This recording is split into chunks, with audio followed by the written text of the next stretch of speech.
తెలంగాణలో రైతుల పంట రుణాల మాఫీకి మార్గదర్శకాలు విడుదలయ్యాయి. రేషన్ కార్డుల ఆధారంగానే రైతు కుటుంబాలను గుర్తించాలని నిర్ణయించింది రాష్ట్ర ప్రభుత్వం. ప్రతి రైతు కుటుంబానికి 2 లక్షల రుణమాఫీ చేయనుంది ప్రభుత్వం.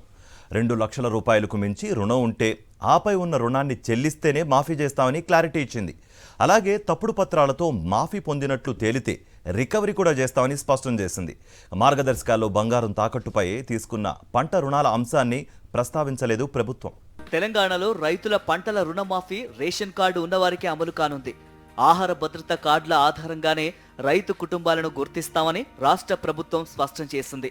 లబ్ధిదారులను తేల్చడానికి బ్యాంకుల్లో రైతుల రుణ ఖాతాలోని ఆధార్ను పట్టాదారు పాస్బుక్ డేటాబేస్లో ఉన్న ఆధార్తో పీడీఎస్ డేటాబేస్లోని ఆధార్తో అనుసంధానం చేయనున్నట్లు పేర్కొంది. అర్హులుగా తేల్చిన ఒక్కో రైతు కుటుంబానికి 2018 డిసెంబర్ 12 నుంచి 2023 డిసెంబర్ 9వ తేదీ మధ్య ఉన్న పంట రుణాల బకాయిల్లో 2 లక్షల వరకు మాఫీ చేయనున్నట్లు ప్రకటించింది. తప్పుడు పత్రాలతో రుణమాఫీ పొందినట్లు తేలితే ఆ మొత్తాన్ని రికవరీ చేస్తామని తెలిపింది. ఈ మేరకు వ్యవసాయ శాఖ కార్యదర్శి రఘునందన్ రావు పంట రుణమాఫీ పథకం 2024 మార్గదర్శకాలను విడుదల చేశారు. ఈ ఉత్తర్వులను తెలుగులో విడుదల చేయడం విశేషం. పథకం అమలు ప్రక్రియ, అందుకు చేసే ఏర్పాట్లను మార్గదర్శకాల్లో వివరించింది ప్రభుత్వం. వ్యవసాయ శాఖ డైరెక్టర్ పంటల రుణమాఫీ పథకాన్ని అమలు చేసే అధికారిగా ఉంటారు. హైదరాబాద్లోని నేషనల్ ఇన్ఫర్మేటిక్స్ సెంటర్ ఈ పథకానికి ఐటీ భాగస్వామిగా ఉంటుంది. వ్యవసాయ శాఖ డైరెక్టర్, ఎన్ఐసి సంయుక్తంగా ఈ పథకం అమలు కోసం ఒక ఐటీ పోర్టల్ను నిర్వహిస్తారు. ఈ పోర్టల్లో ప్రతి రైతు కుటుంబానికి సంబంధించి లోన్ అకౌంట్ డేటా సేకరణ, డేటా వ్యాలిడేషన్, అర్హత మొత్తం నిర్ణయించబడుతుంది.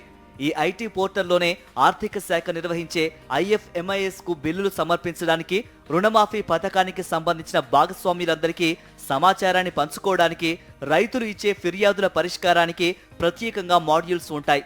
ఈ పథకం అమలు కోసం ప్రతి బ్యాంకులో ఒక అధికారిని బ్యాంకు నోడల్ అధికారిగా నియమించాలని, ఆ నోడల్ అధికారులు తమ బ్యాంకు పంట రుణాల డేటాపై డిజిటల్ సంతకం చేయాలి. అర్హత గల రుణమాఫీ మొత్తాన్ని నేరుగా లబ్ధిదారుల బ్యాంకు ఖాతాల్లో జమ చేస్తారు. ఫ్యాక్స్ విషయంలో రుణమాఫీ మొత్తాన్ని DCCB బ్యాంక్ బ్రాంచ్కి విడుదల చేస్తారు.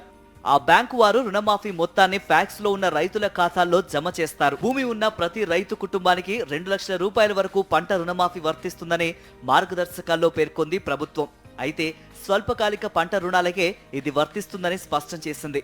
అలాగే షెడ్యూల్డ్ వాణిజ్య బ్యాంకులు, ప్రాంతీయ గ్రామీణ బ్యాంకులు, జిల్లా సహకార కేంద్ర బ్యాంకులు, వాటి బ్రాంచీల నుంచి రైతులు తీసుకున్న పంట రుణాలకు ఈ పథకం వర్తిస్తుంది. 2018 డిసెంబర్ 12న ఆ తర్వాత మంజూరై లేదా రెన్యూరై 2023 డిసెంబర్ 9వ తేదీ నాటికి బకాయి ఉన్న పంట రుణాలను ఈ పథకం కింద మాఫీ చేస్తారు. కటాఫ్ తేదీ నాటికి ఉన్న మొత్తం రుణం లేదా 2 లక్షలు, వీటిలో ఏది తక్కువైతే ఆ మొత్తాన్ని రైతు కుటుంబం పొందే అర్హత ఉంటుంది.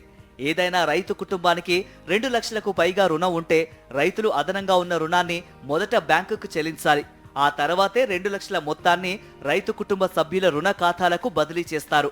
2 లక్షల కంటే ఎక్కువ రుణం ఉన్న పరిస్థితుల్లో కుటుంబంలో మహిళల పేరిట ఉన్న రుణాన్ని మొదట మాఫీ చేసి మిగతా మొత్తాన్ని దామాషా పద్ధతిలో కుటుంబంలోని పురుషుల పేరిట ఉన్న రుణాలను మాఫీ చేస్తారు.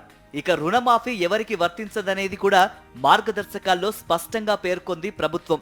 పంట రుణమాఫీ పథకం SHGలు, JLGలు, RMGలు, LECSలు తీసుకున్న రుణాలకు వర్తించదు.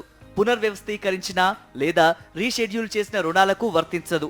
కంపెనీలు, సంస్థలు తీసుకున్న పంట రుణాలకు వర్తించదు. అయితే ఫ్యాక్స్ల ద్వారా తీసుకున్న పంట రుణాలకు వర్తిస్తుంది. కేంద్ర ప్రభుత్వం అమలు చేస్తున్న PM కిసాన్ పథకం మినహాయింపుల నిబంధనలను రాష్ట్ర ప్రభుత్వం రుణమాఫీని ఆచరణాత్మకంగా అమలు చేయడం కోసం వీలైనంత వరకు పరిగణలోనికి తీసుకుంటారు. ఇక రుణమాఫీ పథకం రైతుల సందేహాలను, ఇబ్బందులను పరిష్కరించడానికి వ్యవసాయ శాఖ డైరెక్టర్ ఒక పరిష్కార విభాగాన్ని ఏర్పాటు చేయాలి. రైతులు తమ ఇబ్బందులపై ఐటీ పోర్టల్ ద్వారా లేదా మండల స్థాయిలో నెలకొల్పే సహాయ కేంద్రాల ద్వారా ఫిర్యాదు చేయవచ్చు.